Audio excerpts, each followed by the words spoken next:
அவனை அழைக்க வேண்டும், நினைத்த இறைவனை அழைக்க வேண்டும். அழைப்பதுதான் சோதனைகளை நீக்கும்.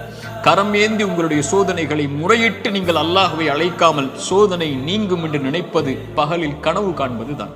நடக்கவே நடக்காது. இறைவனை அழைத்தால் தான் சோதனைகள் நீங்கும். நபிமார்கள் அழைத்தார்கள். நபி யூனுஸ் அழைத்தார்கள் அல்லாஹ்வை, லா இலாஹ இல்லா அன்த சுப்ஹானக் இன்னி குன்து மினல் ஸாலிமீன். உறவுகளை விட்டு நீங்கி, உலகத்தை விட்டு நீங்கி செய்த ஒரு சிறிய தவறால் மீன் வயிற்றில் அகப்பட்டு இருளில் கிடக்கக்கூடிய ஒரு நபி, அவர்களுக்கு தெரியும் இந்த இருளில் இருந்து யாரும் என்னை நீக்க முடியாது, என்னை விளக்கி கொண்டு வர முடியாது.